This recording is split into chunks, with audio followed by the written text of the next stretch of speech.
하나님이 우리에게 하신 말씀, 여러분들이 가지고 있는 성경에 기록된 말씀, 때가 되면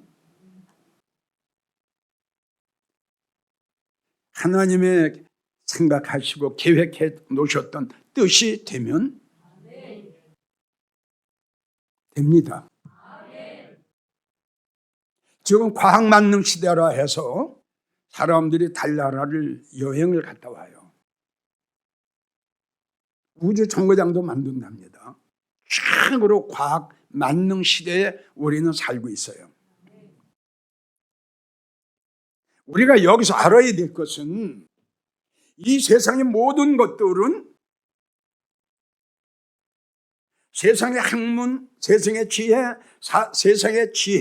그리고 과학을 가지고 할 수 있다 하지만 한 가지 못하는 게 뭐냐? 하나님의 뜻, 하나님의 계획, 하나님의 말씀.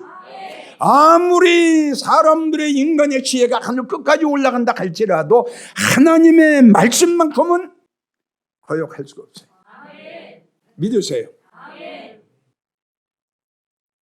뭘로 하나님의 말씀을 막아요? 때가 되면은 하나님의 말씀이 그대로 이루어질 텐데 이걸 뭘로 막느냐 이겁니다. 자, 오늘 본문의 말씀처럼 대사건이죠. 이건 우주적인 사건 아닙니까? 어마어마한 사건입니다. 우리 한번 생각해 봅시다. 어마어마한 사건이에요. 자, 이 날이 되면은 이 사건이 터지겠죠? 그럼 이대로예요.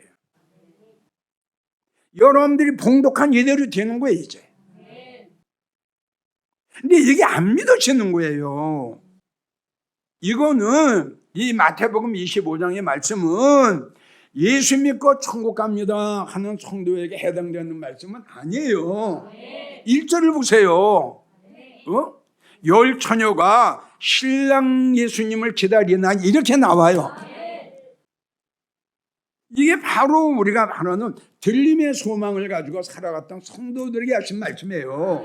그러니까 네가 나를 기다린다 하고 들림의 소망으로 살아간다 할지라도 이 성경을 봐라. 너 미련하게 믿음 생활을 하면 이렇게 된다.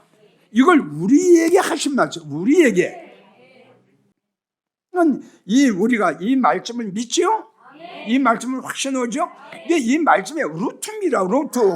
이 말씀이 나를 인도해 하는 거예요, 이것이. 아멘이에요. 그러니까 이 말씀이 믿어지는 성도들은, 이 말씀이 확신이 드는 성도들은 힘들고 어렵더라도 이 말씀대로 아멘하고 순종하고 따라갈 것이고, 밀어나면은 여기 나온 저희 이렇게 되는 거죠. 나중에 후회하면 뭐합니까? 주여 주여 문을 열어주소서. 이미 이제 끝이 난 거예요. 그럼 그러기 전에 자기가 등불이 꺼져가는 걸 알았어야지요. 그래도 고린도후서 13장 5절에 그래서 하신 말씀이에요. 믿음이 좋았다가도 믿음이 떨어질 때가 있어요. 아멘이에요? 또 떨어졌다가 다시 또 올라갈 때가 있습니다. 그렇기 때문에 하나님께서 네가 지금 네 믿음이 떨어지고 있지 않나? 등불이 꺼져가고 있지 않나? 믿음이 식어져가고 있지 않나? 그걸 네 스스로 확인을 해봐라. 이렇게까지 말씀하신 거예요. 왜? 여기에 믿음하는 성도가 있어요. 진정으로 들림받기를 원한다면 이런 말씀을 우리가 참 명심해야 돼요. 아, 내가 지금 미련하게 믿음 생활을 하고 있지 않나? 내가 지금 등불이 꺼져가고 있는 것도 알지 못하나? 아니, 여기서 등불이 꺼져갔으면 이제 어떡할 거예요? 등불이 꺼져간 걸 다시 펴야지요. 믿음이 떨어진 거 다시 소생해야죠. 이건 이렇게 하려면 뭐밖에 없어요? 말씀밖에 없어요. 그럼 여기서 등불이 꺼져갔지요. 믿음이 약해졌지요. 믿음이 떨어졌지요. 성령이 소멸됐지요. 은혜가 바닥에 났지요. 아니 말씀이라야 내 믿음의 치료를 받고 내 영혼의 소생이 되는데 지금 아까 말씀드린 대로 그러한 안 돼요. 그건 안 돼요. 난 분명히 말해요. 우리 성경에 나왔어요. 율법은 나의 영혼을 소생시킨다. 하나님의 말씀은 나의 영혼을 다시 소생시킨다. 성경이 기록됐어요. 다른 거 가지고 안 돼요. 그래서 하나님 말씀은 불같다. 그래서 우리는 등불이 꺼져 갈 수도 있어요. 믿음이 떨어질 수도 있어요. 믿음이 약해질 수도 있어요. 그때 발견을 해야 돼요. 그때 발견을 해서 바로 하나님의 말씀을 받아 먹고 그 말씀이 내 심령 속에 들어오면은 꺼진 불이 다시 확 일어나는 거예요. 믿음이 다시 살아나는 거예요. 영혼이 다시 살아나는 거예요. 이 방법을 모른다고요. 왜? 미련하기 때문에. 가끔씩 이 사건이 터졌다고 그러면 나 혼자 상상을 한번 해봐요. 운동을 하면서도 일을 하면서도 언젠간 내가 이러고 있을 때에 이 25장의 사건이 분명히 터질 거다. 언젠간 터질 거다. 때가 되면은 그러면 큰 우주적으로 엄청난 대사건들이 터집니다. 그리고 열왕기하 우리 2장을 봅시다. 엘리야하고 엘리사하고 옛날 이야기하고 서로 같죠? 뭐 이런 얘기 저런 얘기 은혜 받았던 이야기하고 갔을 거 아니에요? 갑자기 성경 보세요. 하늘에서 회리바람으로 쫙 와요. 그냥 엘리야를 올리는 거 보세요. 그 사건이 이 사건이에요. 아니 이런 문제가 우주적인 엄청난 대사건이 우리 앞에 지금 한 걸음 한 걸음 다가오고 있는데 뭐가 중요합니까? 뭘 생각합니까? 나는 모르게 생각합니다. 아니 뭘 생각합니까? 자, 여러분 들리면 알았지요? 한 요인 이건 알았지요? 그러면 이제 생각을 마음을 어느 정도 확신을 갖고 확정을 해야죠. 그러고 나를 바라봐야죠. 잠언 13장 13절을 보면 내 말을 멸시하는 자는 패망을 이루고 안 받는 거죠.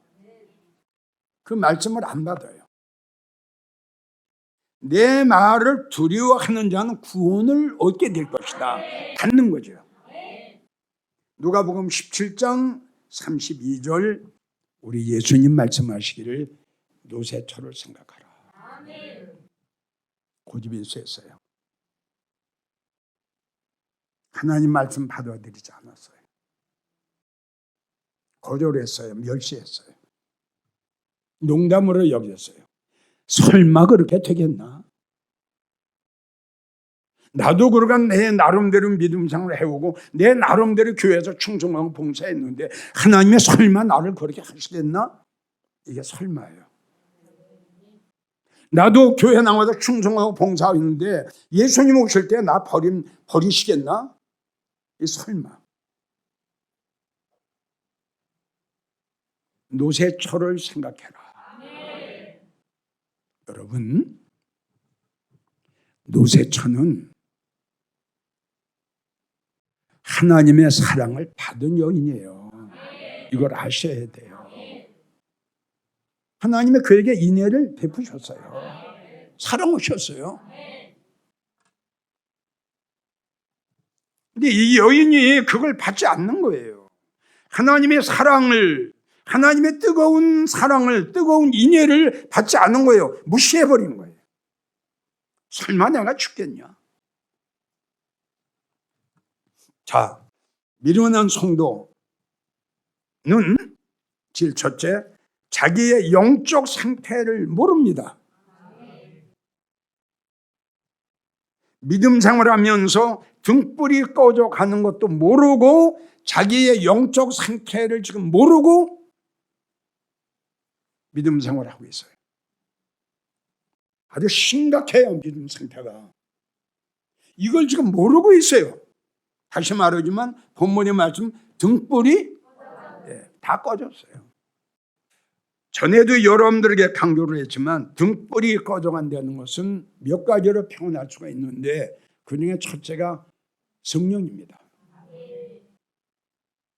성령의 불이죠. 물론 말씀의 불도 되죠. 말씀을 못 받으니까 꺼져갈 수밖에 없죠. 그래서 이 시간은 말씀의 등불이 꺼져가는 것도 제쳐놓고 은혜가 떨어지는 것도 제쳐놓고 딱 하나 성령의 불이 꺼져갔어요. 근데 미련한 사람이 자기의 그 성령의 불이 꺼져가는 걸 지금 모르고 있어요. 깜빡하는데 심각하게 들었으면 좋겠어요.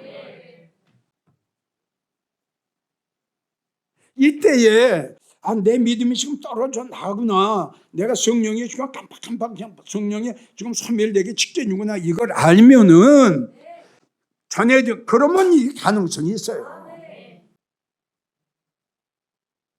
근데 이걸 그냥 덮고 가는 거예요.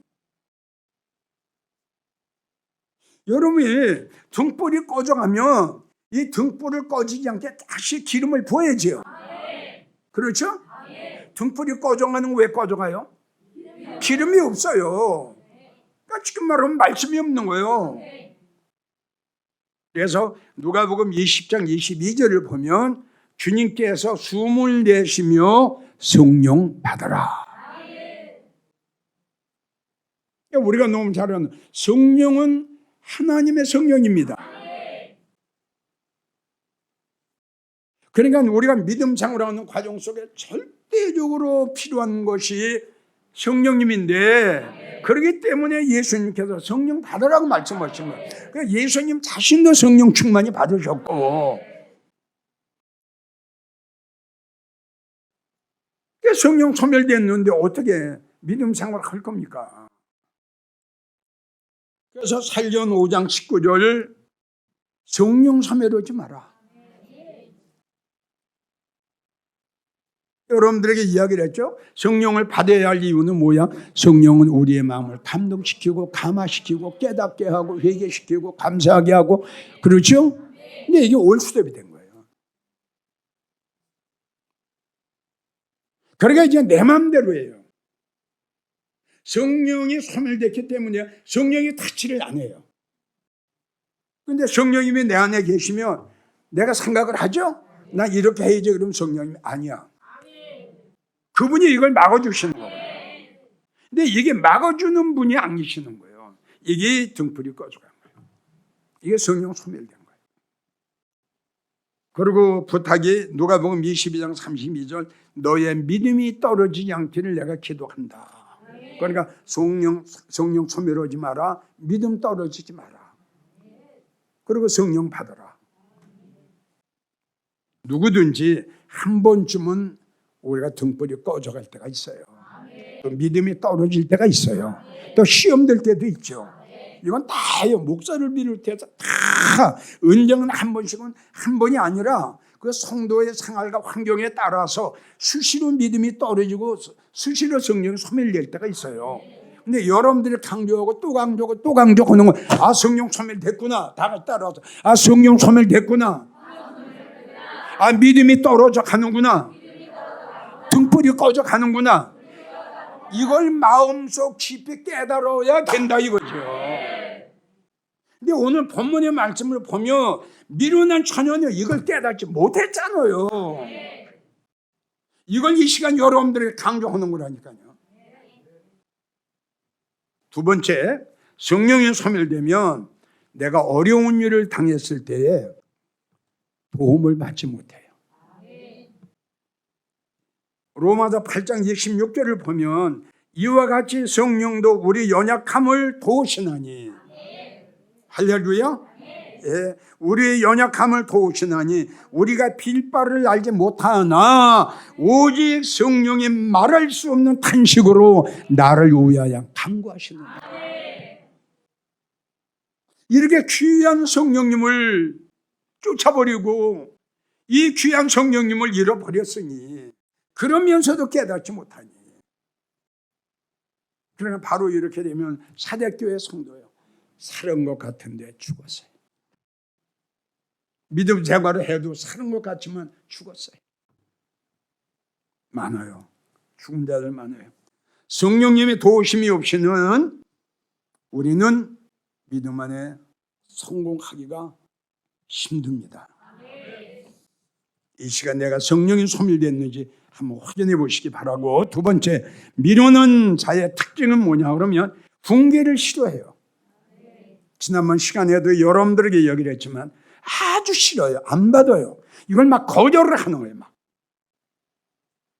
근데 이거는 참 거절, 훈계와 권면을 싫어하는 것은 성경을 보게 되면 지혜자의, 슬기로운 자의 훈계와 책망은 생명이라고 그랬거든요. 그러니까 보세요. 자, 슬기로운 자가, 지혜로운 자가 책망을 하죠. 훈계를 하죠. 자, 권면을 하죠. 이걸 받으면 어떻게 돼요? 생명이에요. 사는데 미련 자는 이걸 거절해요. 안 받아요. 우리들 성경에 나만을 알죠. 그냥 처음에 고집부렸죠. 그냥 희석의 왕 알죠. 그냥 아멘이에요. 유언해. 그냥.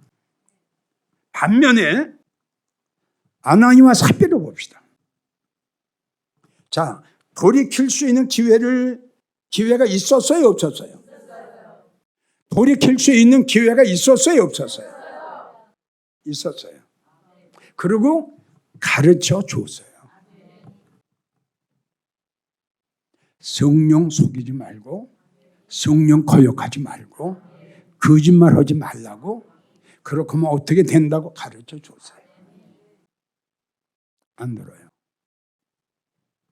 이 부부가 안 들어요. 자, 보세요. 잠언 1장 7절. 미련한 자는 지혜와 훈계를 안 받아요. 나를 살리는 건데. 우리가 너무 잘 아는 지난번 1장 24절. 내가 너를 부를지라도 너희가 내 말을 듣기 싫어하였고, 내가 손을 펼지라도 너는 돌아보지도 않았고, 도리어 나의 모든 교훈을 멸시, 부정했다 이거죠. 내가 너에게 모든 교훈을 멸시, 부정했어요. 멸시하고 책망을 받지 아니하였은즉 너의 결론은 어떻게 되느냐? 네가 재앙을 만날 때에 내가 웃을 것이고, 네가 두려움이 임할 때에 내가 비웃게 될 거다. 너에게 언젠가는 어렵고 힘든 두려운 광풍이 임할 것이다.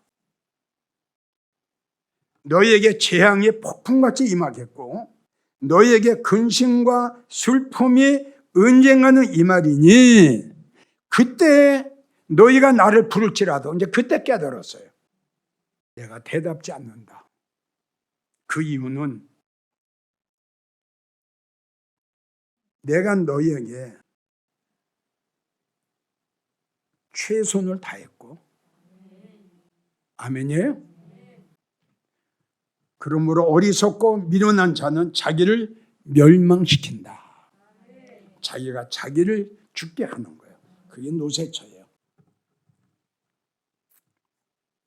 그러나 하나님 말씀하시기를 오직 나의 교훈을 듣고 나의 책망을 듣는 자는 안연할지니, 안전하게 지켜주신다 이거죠. 안연할지며 재앙과 폭풍이 와도 그에게는 임하지 않아요. 그래서 잠언 13장 13절, 지혜 있는 자의 교훈은 생명의 샘, 지혜 있는 자의 교훈은 사망의 그늘에서 벗어나게 하느니라. 할렐루야. 사망의 그늘에서 벗어나게 하세요. 세 번째는 뭐냐 그러면 깨달으려고 하지를 않아요. 본인이 한마디로 이렇게 돌이키려고 하지 않는다 이거죠. 이 말씀을 받으려고 애쓰고 노력하지 않는다 이거죠. 상당히 무섭죠? 다시요. 이제 이런 설교 들었죠? 본인이 잘못했구나. 다 내려놔야 되겠네. 정말 주님 앞에 무릎 꿇고 회개해야 되겠네. 이게 지혜로운 자의 결과예요. 이게 생명이에요. 근데 안 받았어요. 근데 안 받은 게 뭐냐면 본인이 이러한 책망의 설교를 들으면서도 돌이키려고 하질 않아요. 이게 위험해요. 왜 이렇게 할까? 물론 성령은 소멸됐죠. 왜 이렇게 할까? 여러분들이 그동안 들었던 이사야 44장 18절의 말씀, 마음이 어두웠어요. 이미 그 마음 속에 마음이 어둡다는 것은 빛이 없는 거거든요. 빛을 찾아보면 하나님의 말씀으로 나와요.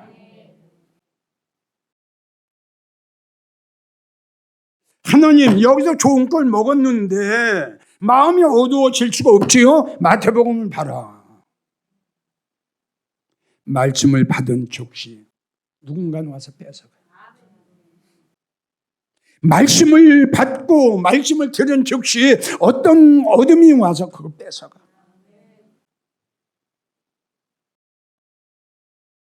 잘하질 않았어. 이게 미련한 자의 특징이에요. 미련한 자의 특징을 깨닫지 못하는 겁니다. 깨달으려고 하질 않아요. 이게 결론이에요. 깨달으려고 하질 않아요. 왜? 이미 마음이 어두워졌어요. 그 말씀 속에, 그 마음 속에 이 빛 대신 하나님 말씀이 들어가면 어둠이 물러가요. 이걸 오해 없이 잘 들어야 돼요. 자, 성령 소멸됐죠? 밀어냈죠? 자기가 자기를 이제 발견했죠? 이렇게 하면 내가 죽겠구나. 아멘이에요? 그럼 자기가 살 방법을 찾아야 된다 이거죠. 그게 뭐냐? 엎드려 회개해야죠. 그리고 자기의 마음을 오픈해야죠. 그리고 말씀을 받아야죠. 그러나 하나님 말씀, 빛이기 때문에 빛된 하나님 말씀이 그 심령 속에 들어가니까 모든 어둠은 쫙 물러갈 수밖에 없죠. 그런데 그렇게 하려고 하질 않는다 이겁니다. 내가 여러분들 강조하는 것은 결론이에요. 때가 되면 국화가 피듯이, 때가 되면 코스모스가 피듯이, 때가 되면 오늘 우리가 봉독한 성도들의 들림의 사건은 과학으로도 막을 수가 없어요. 그대로 이 사건은 터질 거예요. 그럴 때 슬기로운 믿음의 정절을 지키고 성령 소멸되지 않고 하늘의 소망으로 하나님 말씀을 붙들지 않고 믿음 생활하는 성도들은 우리 주님이 절대적으로 책임지고 데려가실 것이고, 똑같이 주님을 기다리고 들림의 소망으로 살아가면서 자기의 등불이 꺼져가는 것, 자기의 믿음이 떨어지는 것, 성령이 소멸되고 모르고 믿음 생활하는 성도들은 주님 오실 때 버림받을 수밖에 없다. 여러분들은 미련한 자가 되지 마시고 하나님께서 시간마다 여러분들이 살리게 해 주시는 책망의 말씀, 권면의 말씀, 훈계의 말씀을 아멘으로 받으면 그날에 우리 다 주님이 데려가실 텐데 슬기롭고 지혜로운 여러분들이 되기를 주의 이름으로 간절히 부탁합니다.